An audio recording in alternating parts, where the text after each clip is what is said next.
Hey everyone, I'm Matt. I'm a teacher with a passion for technology and education. Gway, my name is Sarah and I am Willistigau.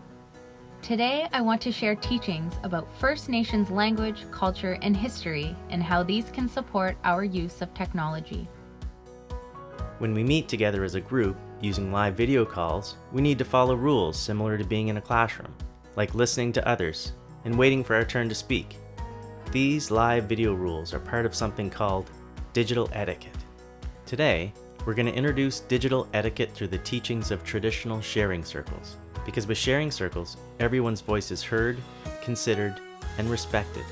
This should help you respectfully meet with your teacher and classmates at home using live video calls.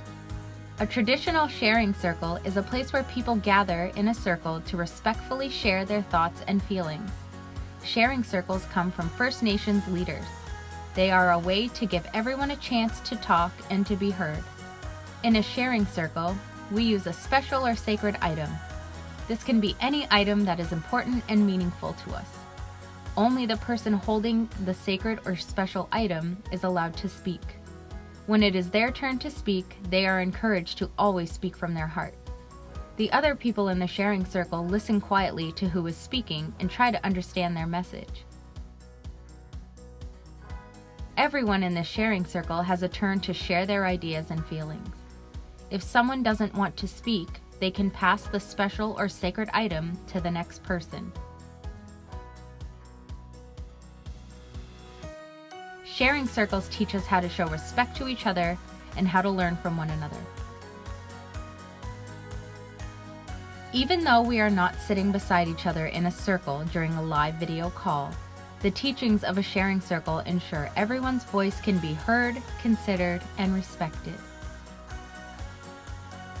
Knowledge keepers and elders have shared their teachings of traditional sharing circles, and we would like to share these with you.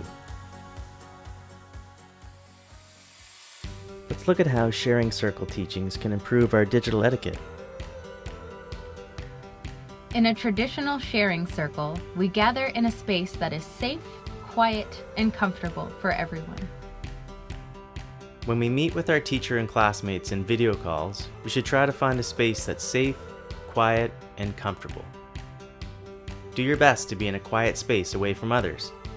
Try to make sure the things around you aren't noisy and distracting, like TVs, animals, or machines. Ask your teacher to show you where your microphone button is and how to turn it off until it's your turn to speak. Do your best to be in a place in front of a plain wall or a closed closet door. Try to avoid sitting in front of a window as they're bright and make it hard for people to see you. Make sure your face is what's visible to the camera. Good digital etiquette is displaying yourself from the shoulders up. Remember, if these things aren't possible for you, you can always turn your camera off and participate using only your microphone. In a traditional sharing circle, we gather together in a circle to show that everyone is equal. No one is ahead of you or behind you in a circle. The sharing circle begins with people looking around at each other and saying hello. When teacher and students meet in video calls, they're not able to gather together in a circle, but the teachings remain the same. No voice is more important than the others. When you enter the call, make sure to say hello to everyone. In a traditional sharing circle, the leader will explain the purpose of the gathering as a group and go over the things that will be talked about. Your teachers will have ideas and thoughts to share during each of your calls, and they may remind you of the rules to follow. Many of these rules will be the same as your classroom rules or your school's code of conduct. For example, give your full attention during the meeting. This means you look at and listen to the person who's speaking. Always use respectful language. A language of harmony means your words are for helping and for encouraging others. Wear comfortable yet appropriate clothes, similar to what you would wear to school. In a traditional sharing circle, we have a special or sacred item to pass around the circle. When we're in a video call, our bodies aren't in the same room, so we can't pass around a special or sacred item. We can think of the microphone as our special item. Your teacher will see everyone in the call and will let you know when it's your turn to speak. In larger groups, your mic should remain on mute unless you're speaking. Your teacher may want to talk about other ways to give everyone an equal say. In a traditional sharing circle, what is said in the circle does not leave the circle. When your classmates and friends share stories or feelings, these belong to them.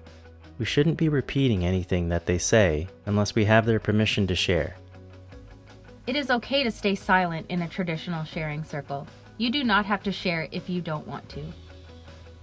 Sometimes we feel too shy to speak, and other times we aren't ready to share our thoughts and feelings.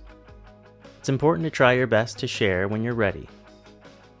When you do choose to speak, you can share your thoughts, feelings, experiences, stories, or other things you've learned. While we're not always willing to share, we always have to be willing to listen. In a traditional sharing circle, people stay in the circle until everyone has had a chance to speak or until the leader ends the gathering. Just like your classroom, you should stay in your video call until your teacher tells you it's okay to leave. If you need to leave early, you should let your teacher know ahead of time. Before you leave the call, make sure to say goodbye to everyone. When the call's over, leave the video call and don't come back unless you have permission from your teacher. We hope this video has helped you learn about sharing circles and how they might help us respectfully meet using live video calls.